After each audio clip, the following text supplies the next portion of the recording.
Do you guys know what today is? It's Sunday. And of course, that meant, before I stopped, that it's iHitSendSunday. Hashtag iHitSendSunday. And I'm thrilled to say that I got a lot of responses, email-wise, and a bunch of like really great comments on my last video of people who just saying that they missed me and stuff. And you know, that it hit me in the feels, guys. Also, I don't know if you guys noticed, but Speedy moved. It took him like until now, but he got all the way over there. Sloths, man. They're the best. Okay, anyways, I got some great responses. Excited to get into them. Super excited to be back. Thank you guys so much for giving me such a warm welcome back. Definitely helped me, kind of get back into the swing of things. I got a bunch of emails. I'm not going to be able to get to all of them, but thank you guys so much for reaching out. The first email I got came from Mr. Omitted, otherwise known as Tim. And Tim said, "Hi, Steve. I have a little problem. I have a crush on my friend's boyfriend. Well, actually, they are both my friends, and I see them every so often, but these... Oh, excuse me. I just ate a Crackle Barrel. I ate way too much. Okay. They're actually both my friends, and I see them every so often, but these feelings I have are starting to bother me. Do you have any insight on how I can keep them both my friends and make this unrequited love thing go away? Thanks in advance, and good to see you on YouTube again. I hope you're back for good." Tim. First and foremost, you wrote me. I don't give a shit about those dudes until they write me. But like you have to respect yourself, okay? And putting yourself in a situation where you feel like you're not getting the love that you need, and seeing it and being around that kind of relationship, it's going to hurt you. It's going to mess you up more than it's gonna, help. And the unrequited love doesn't go away. It gets easier to deal with. And I'm speaking from experience. I've fallen in love with straight dudes and good friends of mine and stuff. And it took time and it took distance, and it takes, you have to wean yourself off, because that shit, once it's in your head, if you nurture that, it gets worse. It gets a lot harder to walk away from, to recover from. So my advice is try to put some distance there. I mean, they're friends of yours, I understand that, but if you are going to help yourself, you got to make sure that you're taking care of your emotional well-being. Repeated exposure to unrequited love makes that unrequited love seem so much worse. I hope that helps. I wish I had just drink 3 Cokes and your unrequited love will it's not like that. From Colin. And Colin says, "Hey Steve, what do you believe is going to happen in LGBT rights issues and its progress under the new Trump administration? I never claimed to be an expert in the political realm. However, I'd be lying if I said this hasn't been one of my many concerns over the past few months. Do you think the progress would be slowed down or made the same or changed completely?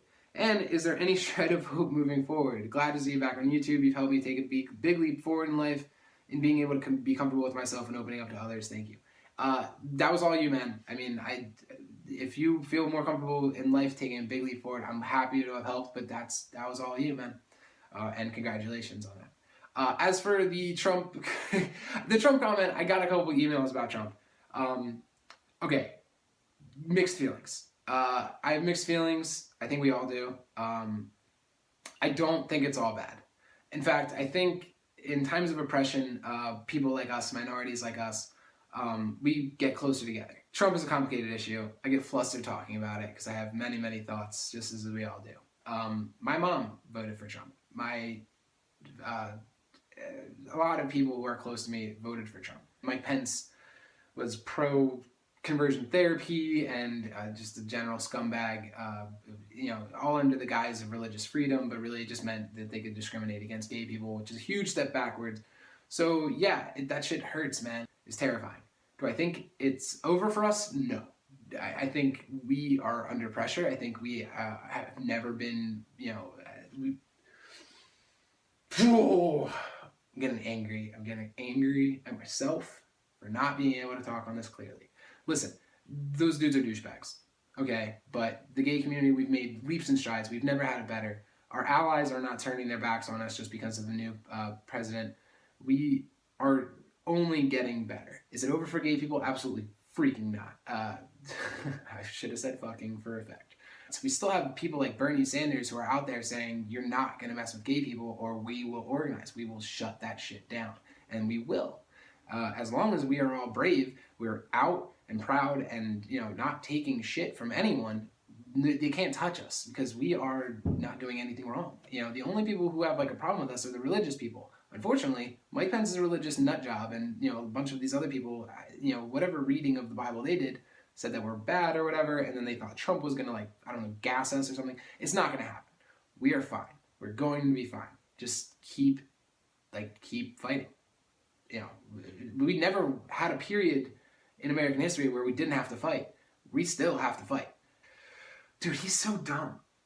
He's so dumb. Have you heard him talk? It's like, these people go to college to study speech writing, and the president of the United States gives a speech that it sounds like a egotistical 8-year-old wrote it. It was like, we're gonna be good. We're gonna be great. We're gonna be it's gonna be the best. Oh, it's gonna be the best. Oh, it's gonna be he's such an idiot. I'm sorry. We aren't weak. The very fact that we're around, that we can live our lives, means that we won that.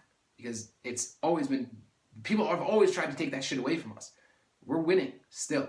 We're going to keep winning. Trump came out on stage with a rainbow flag because of the pressure from people like us and our allies, because we were like, you better not fuck us over. And he had to bring out that rainbow flag just to settle something or whatever. Trust me, we're going to be okay. Whew. Okay, I got a couple emails about that, so I hope I covered a bunch of people's from there. This is from a dude named Eddie, and he said, hello, Steven. Glad you're back. Happy to be back, Eddie. I don't want to sound selfish and all, but I'm going through a pretty rough time. My boyfriend has told me he has commitment issues a month ago. He now has completely stopped texting me, and I completely understand he may need space, but I'm more than sure I should break up with him. He told me he felt pressured to say yes when I asked him out because we were TMI in the shower together. Rub-a-dub-dub. I don't know what to do. I genuinely love him, but I'm also concerned for my personal well-being, as no one deserves this. Dude, you're right. You don't deserve that. Obvious red flags, of course, where, he said he has commitment issues, and he felt pressured to say yes. Dude.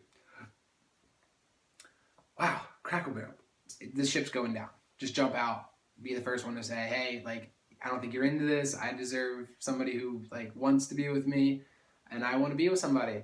Jump ship, get in your lifeboat, paddle the fuck away, because it's going down. And yeah, I'm sorry, it sucks. And you know what? Maybe in retrospect, he'll realize what he lost. When you stand up for yourself and you show them that you need better for yourself, I think maybe he'll be like, oh shit, I shouldn't have let him go. But just avoid whatever he thinks he's going through, because you don't need to go through that either. He felt pressure to say yes. What an ass, right? Sorry, I know he's your boy. I know you love him, but what an ass thing to say. It's I felt like I had to say it. Well, you didn't. You didn't have to say yes. You could have said, now's not a good time. I have commitment issues. Nobody had a gun to his head. You were in the shower. Whatever. Eddie, seek out something for yourself that is going to be more suited for you, where you don't have to worry about things like this. It doesn't sound like he's going to be pulling his weight. So, jump ship, paddle away. All right, next question. Oh, dude, he used my hashtag. In the headline, he had hashtag iHitSendSunday, which just makes my heart warm. Hey, Steve, welcome back. We missed you and your advice, and hope is going well for you, Oliver, and Speedy. Oh, Speedy, you got a shout-out. His first shout-out. Well, maybe, yeah, that's awesome. Okay, I've been struggling to come out to my parents for quite some time now, and I just can't seem to get it done. I've been out as gay to my friends, my brother, and people at work for over 2 years now. Most people know, except for my parents. The reason for this is because I do not know what their reaction might be. I know for a fact that my parents love me very much and are very nice and kind people, and I know that they would never disown me, at least I hope. However, they do not have a favorable opinion of the LGBT community. They never seem to have anything good to say about the community and have always had a negative reaction when seeing something LGBT related on the news. I'm 22 and I have my own place while in school, so being kicked out really isn't an issue for me. The issue is that my parents mean the world to me, and I don't want to do anything to jeopardize our relationship. But the burden of keeping this secret from them has been making me very depressed, and I just want them to know this part of me. I'm just afraid that it might wreck our relationship, make things extremely awkward. So I'm torn. I know they love me, but they don't like gay people. What do you think I should do, or how should I approach this issue? Thank you very much. I'm sorry if this seems really long. Much love, Blake. Okay, first off, your friends know, your brother knows, a lot of people know. I wouldn't write off the idea that they don't know. Parents have a way of kind of observing from a distance and, hoping that you'll eventually talk to them. That happens a lot. I'm just saying that it might not be your case, but if a lot of people know and your parents don't, they might just don't know how to approach to you, or they're waiting for you to come to them. However, if you're still living at home and they could take things away or whatever, I would say wait. But you're not. You're away. You're in college. You have your own place. It's time to come out to your parents. Letting it fester, letting it sit on your mind that your parents don't know you and you want to share this with them, that might depress you more than their reaction. And what's going to change from that is nothing if you don't tell them. You're going to keep feeling like you're not close enough to your parents. You're going to keep feeling like you don't, they don't know you well enough, and it's going to keep making you depressed.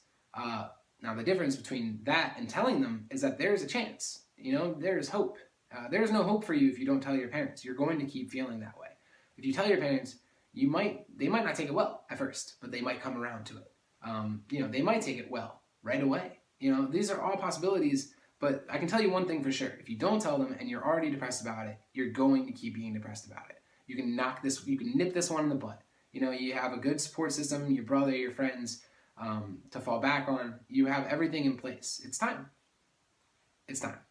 You deserve it. If you love your parents and you want them in your life, make it happen. Make it happen. And that's what I have to say about it. Anything from you two knuckleheads? No? Can you guys chill with the PDA? Yeah, thanks. There's children watching. I know I say the fuck word a lot. The fuck word. The F word. The F word. Okay, sorry. This last one is kind of a general question. It's from Joseph. He said, hi. First of all, nice to see you back. My name is Joseph, but you can call me Joseph. Easier to pronounce. I'm at the point in my life where I'm nearing the end of school and I have to start making decisions about what I want to do. I already know what I'm passionate about, but I can't help but feel hopeless about my dreams in the future. Seeing role models no longer inspires me to become like them, but makes me doubt whether I'll ever be as successful. I don't know what my question is. I'd just like to hear your thoughts. Thanks in advance. I hope Oliver and Speedy are doing well. They are. They can't keep their mitts off each other, though. Gosh. Okay, Joseph. This is a pretty real question, so I'm going to be 100% honest. Nobody knows what they're doing at any given point. It's all an illusion, okay? So don't stress out about people having it figured out and you don't have something figured out. Everyone's making it up as they go. Just trust me on this. It sounds like a ridiculous conspiracy theory. It's not. Everyone's just doing their best. You are going to get out there and you're going to do your best. And you're going to doubt yourself and you're going to beat the shit out of yourself. And you're going to tell yourself that you don't deserve it, or that you're not working hard enough for it, or that, it's never going to happen. And you're going to do this to yourself over and over and over and over again, and nothing good is going to come from it. That is human. You're just human, and that's okay. You have dreams, you have something that you're passionate about. You are above the curve. You're already doing great. The fact that you have a field that you want to get into is amazing, and it's okay to look at other people and think, I'm never going to be as good as those people. Just try your best to limit the ass kickings that you give yourself, to limit how much you doubt yourself, to turn down the voices in your head that are telling you, dude, what you're doing isn't big enough, or that person's doing it bigger and you should be more like that. Just try not to dwell on that stuff. I'm speaking from experience. I treat myself so bad in my own head sometimes. I'm getting better about it. It took me a while to get to that point as well. But, just try to limit those times, because nothing good comes from it. I'm telling you, self-deprivation is okay in small amounts, but when you let it screw up the things you actually want out of life, you're doing yourself a disservice. So do your best to turn those moments down, so that you have more time to breathe and just enjoy the day-to-day, because that's what this whole life is about. You have all this time, and how much of it are you spending worrying and hating it and, thinking you're not good enough? Too much. Way too much, probably. In the grand scheme of things, you have a limited amount of time on this planet. Spend it doing your best to enjoy minute by minute. Not like, I'm never going to be happy. I'm never going to be successful. I'm not doing anything to be happy and successful. You know, that stuff is not productive. Try to recognize those moments for what they are. Unproductive and counterintuitive to achieving the things that you want out of life. The more you repeat that to yourself, I'm beating myself up again. Is this productive? Am I getting something done by beating the shit out of myself? The answer is always no. So Joseph, congratulations, man. You're human. You're doing the same thing that we all do. But recognize it for what it is. Unproductive. Be productive.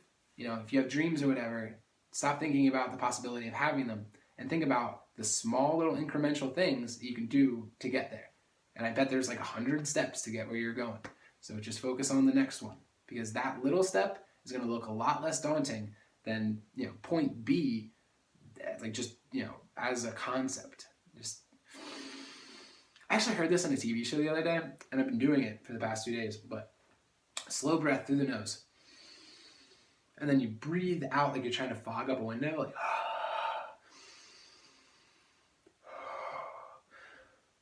I don't know. It's just like really good stuff. It's good stuff. So try that next time you find yourself beating the shit out of yourself. All right, that wraps it up. iHitSendSunday. Thank you, Oliver. Thank you, Speedy, for joining me. You guys didn't contribute much, but you guys are good company, and you're cute when you're not being like super gross. I'm Steve Boyle. Please like and subscribe if you enjoyed this video. I really liked being back, guys. It felt good getting back in the swing of things. I hope you had a good time. Please like and subscribe. Leave me a comment. I was so thrilled to read everyone's comments yesterday. They're still coming in. I really appreciate it, guys. That like really does mean a lot to me. And I can't think of anything else. Like and subscribe. I'm Steve Boyle. This is iHitSendSunday. Oliver, Speedy, Sloth Towel. I think I covered it all. Have a good one, guys, and don't beat the shit out of yourselves too much.